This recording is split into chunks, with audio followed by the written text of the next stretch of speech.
Hello दोस्तों, मैं दयाशंकर यादव, आप लोग का स्वागत है आपके अपने YouTube channel DS math classes में। आज मैं आप लोगों को इस वीडियो में समचाल दूरी चैप्टर से बहुत ही महत्वपूर्ण टाइप के प्रश्नों को बताने जा रहा हूं, जो कि अक्सर एक दूसरी परीक्षाओं में पूछे जाते हैं। तो आइए देखते हैं इन प्रश्नों को। जैसा कि पहला प्रश्न है, एक व्यक्ति किसी निश्चित दूरी को अपने वास्तविक चाल के 3/5 भाग से तय करने पर 20 मिनट अधिक समय लेता है। वास्तविक चाल से तय करने पर कितना समय लेगा? तो देखिए, ऐसे प्रश्नों को आप एक स्टेप में भी हल कर लेंगे, तो एक स्टेप में भी हल करना आप लोग को बताएंगे। लेकिन पहले हम इस प्रश्न को समझा देते हैं बाई मेथड के द्वारा। तो देखिए, पहला प्रश्न जो है, जैसा कि पहला प्रश्न है कि एक व्यक्ति किसी निश्चित दूरी को अपने वास्तविक चाल के 3/5 भाग से, इसका मतलब उसका जो वास्तविक चाल है उससे उसका चाल 3/5 भाग हो जाता है, माने कम हो जाता है। कम अधिक का कैसे पता चलता है? जब अंश कम होगा तो वो चाल कम हो जा रहा है। जैसे अगले प्रश्न में कह रहा है कि वास्तविक चाल के 7/6 भाग से, माने यहाँ चाल अधिक हो जाता है। जब अंश अधिक हो जाता है तो उसकी चाल अधिक हो जाता है। तो यहाँ वास्तविक चाल से उसका जो नया चाल है वो कम हो जा रहा है। तो यहाँ वास्तविक चाल क्या मानेंगे? वास्तविक चाल मानेंगे जो हर होगा वो वास्तविक चाल होता है। और नया चाल क्या होता है? नया चाल होता है जो अंश होता है। इसी प्रकार यहाँ प्रश्न नंबर 2 में भी कह रहा है कि व्यक्ति किसी निश्चित दूरी को अपने वास्तविक चाल के 7/6 भाग से तय करने पर 10 मिनट कम समय लेता है। वास्तविक चाल से तय करने में कितना समय लेगा? तो देखिए, प्रश्न नंबर 2 में वास्तविक चाल 6 होगा, जो हर होगा वास्तविक चाल होगा, और जो अंश होगा वो नया चाल होगा। तो यहाँ 2 चाल है, एक वास्तविक चाल, एक नया चाल। पहले प्रश्न में वास्तविक चाल हर मतलब 5 है और नया चाल कितना है? 3 है। तो इस चीज को आप लिखेंगे वास्तविक चाल, वास्तविक चाल अनुपाते नया चाल। वास्तविक चाल जो हर होता है वो वास्तविक चाल होता है 5, अंश जो होता है वो नया चाल होता है। ये हो गया आपका चाल, वास्तविक चाल और नया चाल में अनुपात। अब ये तो चाल का अनुपात हो गया, उनके द्वारा लिए गए समय का अनुपात क्या होगा? तो वास्तविक समय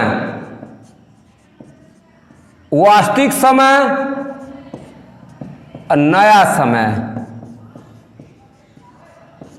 वास्तविक समय का मतलब हो गया वास्तविक चाल से लिया गया समय, माने 5 जो यहां दिया है 5 इकाई और 3 इकाई चाल है। वास्तविक चाल 5 इकाई, नया चाल 3 इकाई। अगर 5 इकाई अगर उसका चाल है तो कितना समय लगेगा? जब 3 इकाई चाल है तो कितना समय लगेगा? मतलब अगर चाल में 5 समय 3 का अनुपात है तो उनके द्वारा लिए गए समय का अनुपात होगा वास्तविक चाल से समय कितना लगेगा? व्युत्क्रम हो जाएगा। 5 समय 3 का व्युत्क्रम क्या होगा? 3 समय 5। 5 समय 3 का व्युत्क्रमानुपाती होगा, 3 समय 5 होगा। तो इस चाल से लिया गया समय का अनुपात होगा 3 समय 5 हो जाएगा।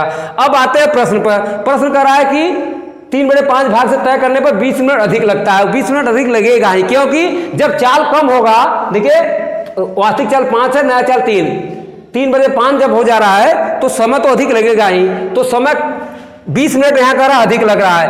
ये तो प्रश्न के अंदर कह रहा है कि 20 मिनट अधिक लग रहा है, लेकिन अनुपात के अनुसार जो अनुपात है, मान लीजिए यहाँ 3 इकाई समय, यहाँ 5 इकाई है, तो जब यहाँ अनुपात में 2 मिनट अधिक लग रहा है। देखिए नया चाल से लिया गया समय कितना है? 5 इकाई। वास्तविक चाल से लिया गया समय 3 इकाई है। तो यहाँ क इकाई अधिक हो जा रहा है? 2 इकाई अधिक है। तो ये 2 इकाई यहाँ कितना है? 20 मिनट अधिक है। तो इसके अपेक्षा इस 2 का क गुना ये अधिक है।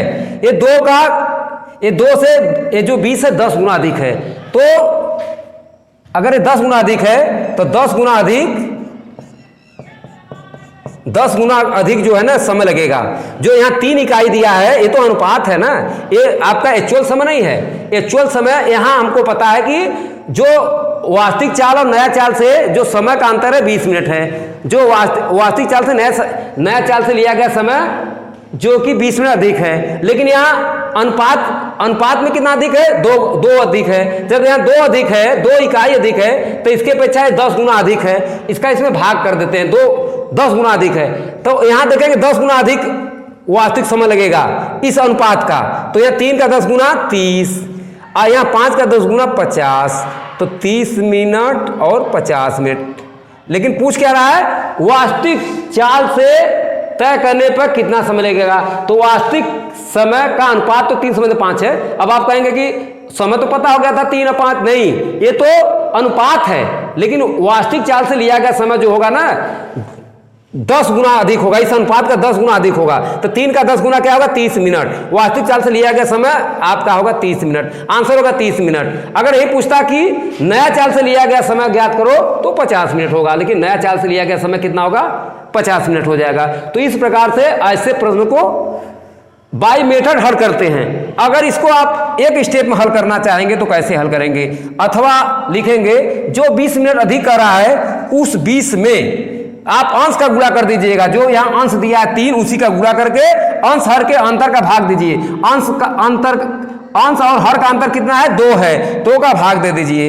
हल करेंगे आ जाएगा 10 3 या 30 आ जाएगा 30 मिनट। ये जो 30 आ रहा है ना, ये वास्तविक चाल से लिया गया समय है। अगर नया चाल से लिया गया समय अगर पूछेगा तो यहाँ हर का गुणा कर देंगे, हर यहाँ जो 5 है उस 5 का इसमें गुणा कर देंगे। लेकिन अक्सर वास्तविक चाल से लिया गया समय पूछता है, तो याद रखिएगा जब वास्तविक चाल से लिया गया, अगर आप एक स्टेप में हल करना चाहते हैं तो वास्तविक चाल से लिया गया समय होगा इस जो समय में जो अधिक या कम समय कहता है, जैसे यहाँ अधिक कर रहा है यहाँ कम कर रहा है कम समय, तो इस अधिक या कम में अंश का गुणा कर देते हैं और अंश और हर के अंतर का भाग दे देते हैं। तो एक स्टेप में आपका आंसर आ जाता है। इसी प्रकार से आप अगर प्रश्न नंबर 2 को हल करते हैं तो देखिए प्रश्न नंबर 2 को भी आप अगर एक स्टेप से लगाना चाहेंगे तो आप यहाँ तुरंत लगा लेंगे। जैसे कह रहा है कि एक व्यक्ति किसी निश्चित दूरी को अपने वास्तविक चाल के 7/6 भाग से तय करने पर 10 मिनट कम समय लेता है। देखिए 10 मिनट कम तो लगेगा ही, जबकि चाल उसका बढ़ जा रहा है ना, उसका चाल कितना जा रहा है 7/6 भाग। अंश अधिक हो जाता है तो इसका मतलब चाल बढ़ जा रहा है। अगले सवाल में चाल कम हुआ था, अंश देखिए कम है तो चाल कम हुआ है, यहाँ अंश अधिक है तो इसका मतलब चाल बढ़ जा रहा है। तो चाल बढ़ेगा, जाहिर सी बात है, तो समय कम लगेगा। कह रहा है 10 मिनट कम समय लेता है। तो वास्तविक चाल से तय करने में कितना, वास्तविक चाल से कह रहा है इसलिए वास्तविक चाल से कहेगा तो जो 10 मिनट कम है उसमें अंश का गुणा कर देंगे, 7 का गुणा कर दीजिए, अंश हर के अंतर का भाग दीजिए। अंश और अंतर का अंतर 7 6 का अंतर कितना 1 है, तो यहाँ हल करेंगे कितना आ जाएगा 70 मिनट। इस प्रकार से प्रश्न नंबर 2 का आंसर आ गया आपका 70 मिनट। एक स्टेप में आप इस सवाल को हल कर लिए। अगर आप इस प्रश्न को बाय मेथड लगाएंगे तो इस स्टेप का फॉलो करिए। तो इस स्टेप को हम फॉलो करेंगे तो देखिए जैसे स्टेप का हम फॉलो करते हैं मेथड द्वारा लगाएंगे तो जो हर होता है वो वास्तविक चाल होता है, जो अंश होता है वो नया चाल हो जाता है, जैसा कि यहाँ अगले प्रश्न में किया गया था। तो यहाँ लिखेंगे वास्तविक चाल, वास्तविक चाल अनुपाते नया चाल क्या हो जाएगा, जो हर है वो वास्तविक चाल है, जो अंश है वो नया चाल हो जाएगा। अब वास्तविक समय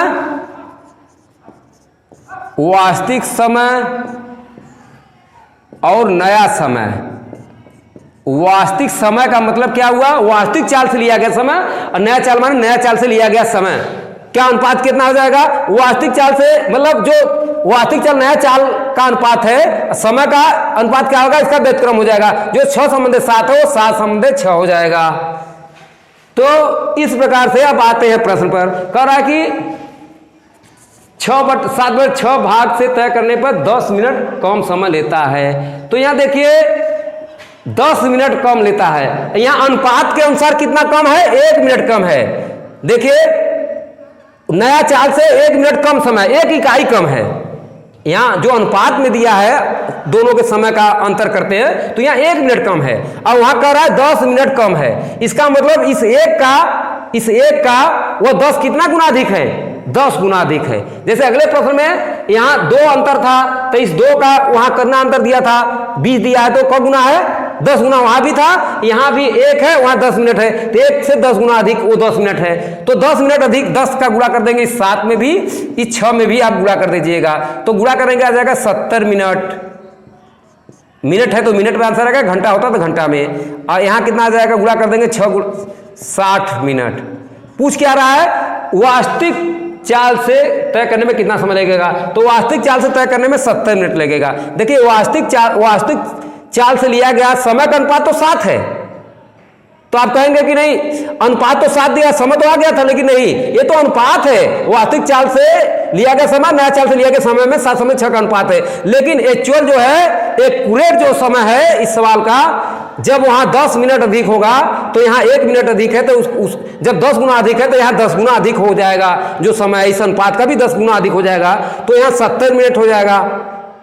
7 का 10 गुना 70 मिनट वास्तविक चाल से लिया गया समय। अगर नया चाल से लिया गया समय पूछेगा तो 60 मिनट होगा, 1 घंटा आंसर होगा, लेकिन वास्तविक चाल से पूछा है तो इसका आंसर हो जाएगा 70 मिनट। तो ये तो बाई मेथड हो गया। अगर इसी को आप एक स्टेप में लगाते हैं तो डायरेक्ट लगाते हैं, जो कम अधिक देता है उसमें अंश का गुणा करके हर अंश के अंतर का भाग देते हैं, हर और अंश के अंतर का भाग दे देते हैं। ठीक है, तो आइए इसी प्रकार से अगले प्रश्न को देखते हैं। प्रश्न नंबर 3,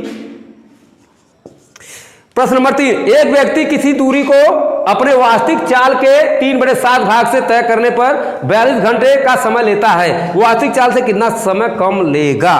देखिए प्रश्न 1 और प्रश्न 2 से थोड़ा सा अंतर हो गया इस प्रश्न में, क्योंकि प्रश्न 1 और 2 में कह रहा था कि जो नया चाल था उस चाल, जैसे नया चाल कम हो जा रहा था तो कितना समय अधिक लगेगा, समय तो जाहिर सी बात है अधिक लगेगा, तो उसकी बात किया था। इस सवाल में उसकी सूचना दे रहा है कि चाल कम होने पर जो समय अधिक लग रहा है या चाल अधिक होने पर जो समय कम लग रहा है, उसकी मतलब वो ज्ञात था, उसके आधार पर वास्तविक चाल से लिया गया समय ज्ञात करना था। लेकिन यहां जब कह रहा है कि चाल, उसका नया जो चाल है कह रहा है कि 3/7 भाग से तय करने पर, तो मतलब चाल कम हो गया तो 42 घंटा समय लेता है। ये नहीं कह रहा कि 42 घंटे कम लेता है, अगर 42 घंटे कम लेता है तो पहले दूसरे जैसे ही होता, लेकिन यह कह रहा है 42 घंटे समय लेता है, मतलब कुल नया चाल से लिया गया समय दे दिया। लेकिन पहले दूसरे प्रश्न में जो नया चाल से लिया गया समय नहीं पता है, नया चाल से जो समय लगेगा वो नहीं पता है, बल्कि नया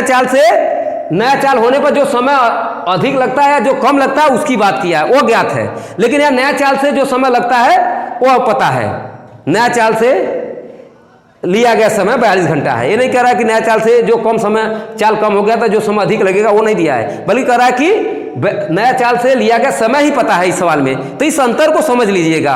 तो यहां अगर आप बाई मेथड इस सवाल को लगाते हैं तो बाई मेथड लगाएंगे तो वास्तविक चाल अनुपात नया चाल, माने दोनों चाल में अनुपात आप ज्ञात करिएगा।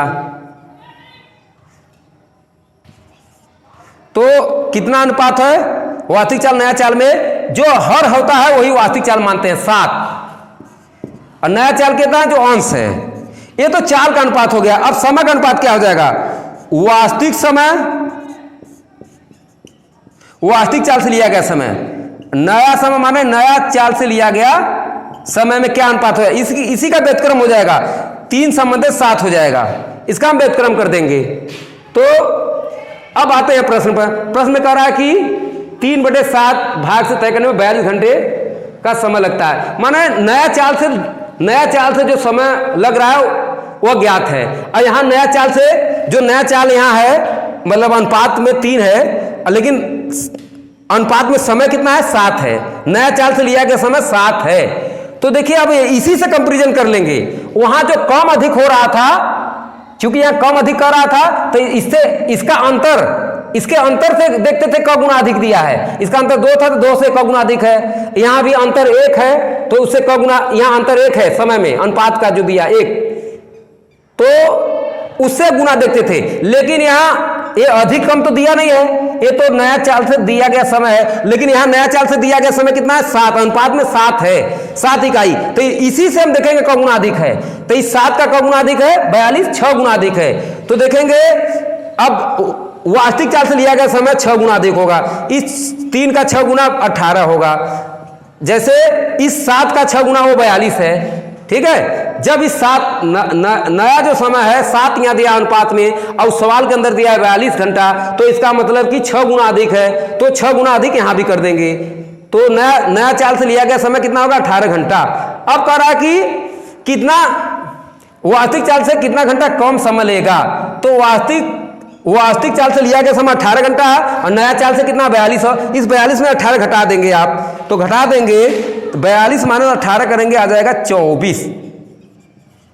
जो प्रश्न पूछ रहा है, ये नहीं कर रहा है कि वो वास्तविक चाल से लिया गया समय, वो वास्तविक चाल से लिया गया समय पूछेगा तो 18 घंटा होगा, 6 गुना अधिक हो जाएगा, क्योंकि यहाँ 6 गुना अधिक है, नया चाल से लिया गया समय 6 गुना अधिक है। तो अगर ये पूछता तो 18 घंटा आता, लेकिन पूछ रहा है कि कितना घंटा कम लगेगा, नया चाल के अपेक्षा वास्तविक चाल से लिया गया समय, तो 18 घटा देंगे।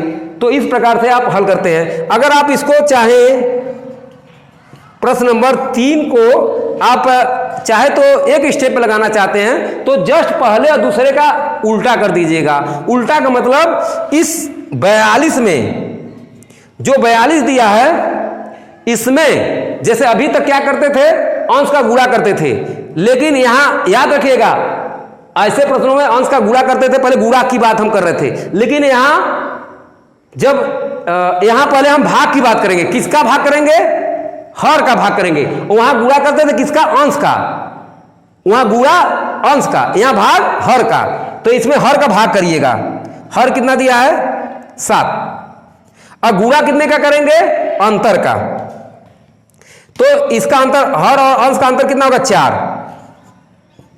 तो इसका भाग दे देंगे तो 6 7 यहां 6 चौके 24। चाहे तो एक स्टेप पे अगर सवाल लगाना चाहते हैं तो डायरेक्ट इस प्रश्न नंबर 3 को आप एक स्टेप में भी लगा सकते हैं। प्रश्न 1 और 2 का उल्टा है। प्रश्न 1 का जो प्रश्न था इसके उल्टा टाइप कर दीजिएगा। उल्टा टाइप का मतलब यह है कि वहां अगर डायरेक्ट आप एक स्टेप लगाते थे अंश का गुणा करते थे, यहां क्या करेंगे? भाग करेंगे, हर का भाग करेंगे। और कितने का गुणा करेंगे? वहां आप भाग किसका करते थे? अंतर का। यहां गुणा करेंगे उस अंतर का, तो यहां अंतर का गुणा कर दीजिएगा और भाग कर दीजिएगा किसका? हर का भाग करेंगे। तो जो प्रश्न आपका पूछ रहा है कि वास्तविक चाल से लिया गया समय, वास्तविक चाल से कितना समय कम लगेगा, वो आ जाएगा। लेकिन अगर यही पूछता कि वास्तविक चाल से कितना समय लगेगा, अगर समय पूछता कम नहीं कि कितना समय लगेगा, तो फिर आप अंश का गुणा कर, इसका गुणा करते, 3 का ही गुणा करते, अंतर का तब गुणा नहीं करते, क्योंकि अंतर नहीं पूछ रहा है। यहां अंतर पूछ रहा है कितना कम, तो कम की बात है तो यहां कितना कम है? 4 कम है तो 4 का गुणा किए। लेकिन कहता कि वास्तविक चाल से लिया गया समय तो 3 का ही गुणा करते, तब तो यहां 3 का गुणा करते तो 36 का 18 आ जाता, तो एक स्टेप पे आ जाता। तो इसी प्रकार से आइए अगला प्रश्न देखते हैं। प्रश्न नंबर 4। प्रश्न नंबर 4, एक निश्चित दूरी को तय करने में ए और बी के चालों का अनुपात 3/4 का अनुपात है। यदि ए बी के अपेक्षा 30 मिनट समय अधिक लेता है तो उस दूरी को तय करने में ए द्वारा लिया गया समय ज्ञात करो। देखिए अगर देखा जाए तो ए जैसे पहला दूसरा प्रश्न था उसी प्रकार से इसको लगाएंगे। क्यों? क्योंकि जैसे वहां भी 2 चाल था, एक वास्तविक एक नया चाल, यहां भी 2 चाल है, एक है ए का एक है बी का। तो अगर हम मानते हैं ए का चाल को हम वास्तविक चाल मान ले और बी के चाल को नया चाल मान ले तो यह चाल का अनुपात होगा 3/4। अब उनके द्वारा लिए गए समय का अनुपात क्या होगा? इसका व्युत्क्रम हो जाएगा 4/3। अब 4/3 हो जाएगा तो 4 से कितना अधिक समय ए को कितना अधिक समय ले रहा है? 1 मिनट, 1 इकाई। यहां कितना कर रहा है? अधिक 30 मिनट, तो 30 गुना है। अनुपात का जो अंतर है, इसमें जो अंतर है 30 गुना का अंतर है, तो 30 गुना अधिक समय लगेगा। तो 30 का हम गुणा कर देंगे इस 4 में भी, इस 3 में भी, तो आ जाएगा 90 मिनट और 120 मिनट आ जाएगा। तो चाहे तो आप चलिए इसको लिख लेते हैं। इसको लिखेंगे ए बी के चाल का अनुपात, ए बी के चाल का अनुपात 3/4। ए बी के द्वारा लिए गए समय का अनुपात 4/3 हो जाएगा, इसका व्युत्क्रम हो जाएगा। तो देखिए यही है, यहां जैसे यहां कह रहा था कि 20 मिनट अधिक 10 मिनट कम, ऐसे यहां भी कह रहा है कि 30 मिनट समय अधिक लेता है। यहां अंतर दिया है, जैसे वहां वास्तविक नए चाल में अंतर था या ए बी के चालों में अंतर दिया है, तो यहां अनुपात में अंतर अगर 1 है तो इसके अपेक्षा अनुपात के अंतर के अपेक्षा कितना अधिक है? 30 है, तो मतलब 30 गुना। इसका हम उसमें भाग करेंगे तो 30 गुना है, तो 30 गुना 30 का गुणा कर दीजिए, इस 4 में भी इस 3 में भी, तो कितना आ जाएगा? 120 मिनट। यहाँ कितना आ जाएगा? 90 मिनट। इस पूछा क्या है? उस दूरी को ए द्वारा तय करने में लिया गया समय। ए द्वारा कितना आ रहा है? अनुपात तो 4 था लेकिन 30 गुना, तो यहाँ अंतर 1 है, वहाँ 30 अधिक है, तो यहाँ 30 गुना कर देंगे 120 मिनट, माने इसको 2 घंटा भी लिखेंगे, यही आंसर हो जाएगा। तो इस प्रकार से समचाल दूरी के जो बहुत ही महत्वपूर्ण प्रश्न है, ऐसे प्रश्न अक्सर परीक्षाओं में देते हैं, तो इसको पर्याप्त अभ्यास करके ऐसे प्रश्न को एक स्टेप में हल कर सकते हैं। तो आज के वीडियो में बस इतना, अगले वीडियो में मिलते हैं। बहुत बहुत धन्यवाद।